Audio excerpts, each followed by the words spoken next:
This is ESPN Esports. I'm Arda Ocal. Happy to be joined by Benjyfishy, professional Fortnite player representing NRG. Very popular in the Fortnite scene, of course, competed in the Fortnite World Cup as well back in 2019. Big news in the NRG camp, Benjy. Clix has signed with the organization. You were part of the announcement video. It was hilarious. I want to get to that in a second. But what was your first reaction when you heard that Clix would be joining NRG? I mean, he messaged me, I think, the night before, saying that an announcement was tomorrow of him joining. And I actually had no idea. I was really excited about it because I really like him. I played a lot with him in the past, like just doing like wages and playing on stream and stuff. So yeah, having him in LG is really cool. So you were part of the video, of course. You were FaceTiming with Shaq. A lot of people thought it was a fake FaceTime, but it's not. You actually FaceTimed with Shaq in this video. Is this correct? No, it was fake. It was fake. Oh no! Wow, you didn't. I was letting you off the hook there. I was like, you can roll with it if you want. Have you have you Uh, ta- have you talked to Shaq? I have not. I was kind of hoping for a Twitter follow, but I I think that's a bit too far. I mean, it was cool anyway. Him saying my name and stuff in the video, that's enough for me, to be honest. So you're in a video with him. Still not following you on. We got to fix this. We got to Um, fix this. We got to get Shaq to follow you on Twitter. that would be One nice. of That'd one be of nice. his one of his star players on an organization he's involved with. Of course, we got to get him to follow you. That'd be sick. So, talk to me about some of your competition lately. The reunion with MrSavage, bringing in Kevin. Like, how did that trio come about? Like, tell me about the reunion. When did you start talking to MrSavage about competing together again? Yeah, so it came after me and Mongrel didn't qualify for Duo FNCS. After that, I wanted to try again with Savage. We talked a little bit. We said that would be down. So then we played two Duo Cash Cups. The first one I think we got 12th, and the other one we got first place and broke. We got first place in both the opens and the finals, and we broke the record on both of them. And then after that, I realized that why wouldn't we trio pretty much? Like we're so good together as a duo. It would make more sense to just find a solo that can just like follow me and Savage and just like copy our play style. And that's pretty much how we got Letchi, and he was the first person who tried out, and it's just stuck ever since. Oh, wow. It was 1 for 1. First Yeah. tryout did so well that you decided you want to keep him. Yeah, exactly. And the results have been really good. You guys have been getting a lot of first place finishes. So, do you guys feel like you're in a really good groove right now? Yeah, I'm really excited for like the all the cash cups, and then obviously Trio FNCS next season. I'm really looking forward to it. I think we're gonna do really good, and yeah, hopefully more trios down the road as well. Well, certainly there's solo competitions and duos, trios competitions. If it were up to you, which one would you see the most of? Like, what would a schedule look like of competitive Fortnite if you had control over it? I mean, last season I would have said solos. I actually really liked the solo meta last season, with launch pads and the pumps. But I feel like this season is I don't like the meta as much for solos this season. I think trios and duos are really good right now though. I'm enjoying playing them a lot more than solos. So I'd say if they stick with this meta, I would like to see a lot of trios and duos. I know there's a lot of conversation at the beginning of this season about the charge shotgun versus the pump shotgun, right? What are your thoughts on that? I to be honest, I want pump back. To be honest, I'm not a big fan of charge. I don't like how they just added a new shotgun and removed the one that everyone had been using for so long. Um, yeah, I kind of just want I kind of want pump back because or at least like changing the damage of it, like having it more headshot multiplier on it, and also buffing tack a little bit so it's more viable. Tell me about just Fortnite competitive in general. I mean, things blew up at the Fortnite World Cup, right? And then since then, there's been a lot of online tournaments, of course, the pandemic, everything. But like, what is the state of Fortnite competitive right now? How happy are the competitors in the scene right now? I'd say it's pretty split right now, to be honest. I mean, a lot of people are just. I mean, I feel like most people are just like riding with it, and a lot of people have gotten used to like the charge shotgun and stuff.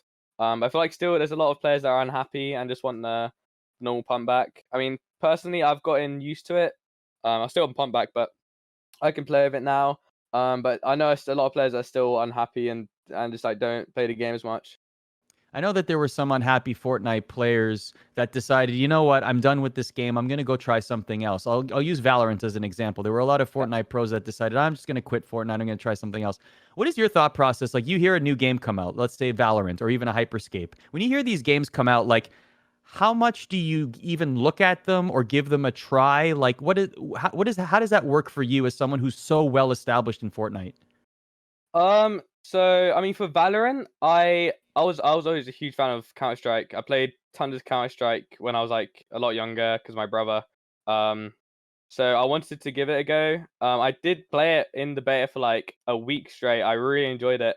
But then I actually kind of got bored of it, to be honest, and I just started playing Fortnite again. So I Wow. feel like, yeah, What I bored really you like this. about it? I'm just curious. What bored you about it? I don't know. I feel like it's I mean, I feel like I'm used to fast-paced sort of games now since I've been playing Fortnite for so long and just like for 2 years constantly. I feel like I've always been a fan of like 5v5 tactical shooters, but I think I really enjoy like battle royale still. And I just get bored after a while of playing like Valorant. I don't know. I just enjoy Fortnite too much, I think. Yeah, fair enough. Well, what about the other BR? I mean, it seems like Hyperscape just kind of came out of nowhere. Has some pretty cool features, but I don't know. My opinion is that like how many more battle royale titles can we have in the market? Because I feel like there's already so many, and Fortnite is such a dominant game, right? What was your reaction when you heard about Hyperscape? To be honest, I feel like it's just gonna. There's so many battle royales that have just come and like gone. Like there was anything like Realm Royale, if you remember that. Realm Royale came out, everyone was playing that for a bit.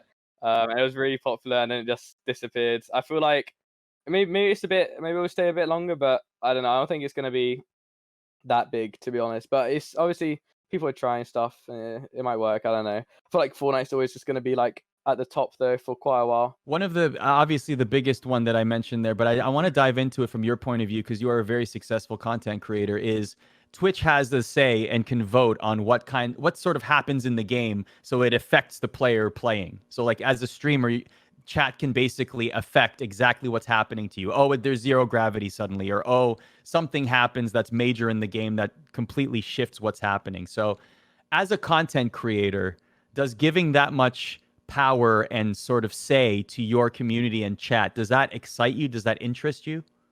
Yeah, I think that'd be really cool, to be honest. I mean, obviously not in like a competitive point of view. Obviously that I don't think that'd be very good. If you guys could just completely agree with you. But I mean, yeah, I think for if you're just chilling, playing public games, I feel like it'd be a really cool and like interactive experience. Well, speaking of being happy, like I want to dive back into Fortnite competitive just for a second because one of the things that people said was like the Fortnite World Cup had such immense prize pools, right? That it was like irresistible for players to play. Like I'm genuinely curious how much of yourself and maybe even some of your colleagues, how much like how much do prize pools actually dictate how much you play the game or want to compete in the game because they're so sizable as compared to other FPS titles? Like, how much of it is you genuinely loving the game versus I treat this like a job and this money is so much that I have to compete for it?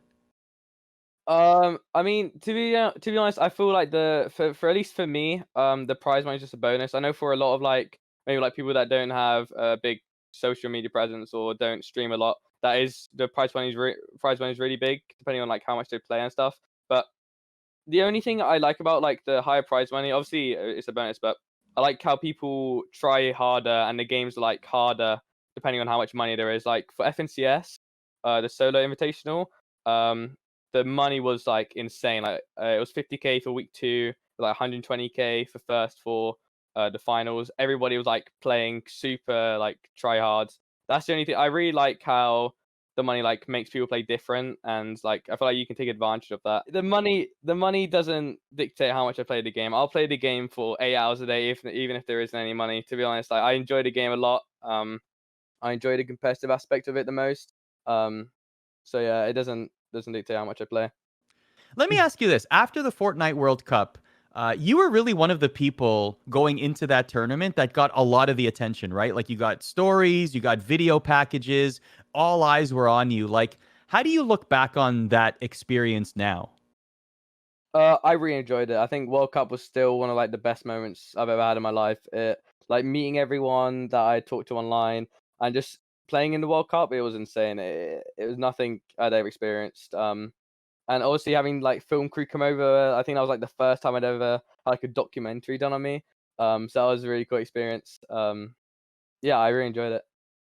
It seems as though like that really spawned a new wave of Fortnite competitive. Like, how would you compare what Fortnite competitive was like before the Fortnite World Cup in terms of quality of competition and the amount of people trying to compete before the Fortnite World Cup and then after the Fortnite World Cup? I mean, obviously, I think since it was so big, a lot of people had their eyes on it, and people from other games started trying, to start competing in it. And I feel like the players have just gone up, and how many people compete in tournaments. I feel like a lot of casual players have started to become competitive.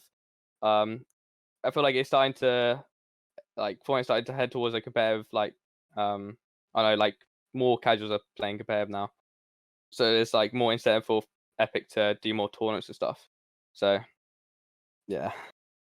My last question for you is you've been with NRG for a while now, and Mm. it seems like they have a really big emphasis on Fortnite signing Clix, for example. Their presence in Fortnite is rather large. So just take me through the relationship with NRG and why it has lasted. I feel like their staff and everything is really, really great. Andy, Hex, Jamie, Andy, they're all really nice people. I really like if I need anything, I can just message them.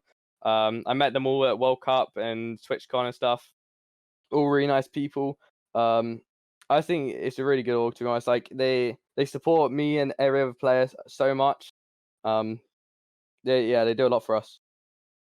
Benjyfishy joining us here on ESPN Esports. Hey, thank you very much for your time. No problem. Thank you for having me.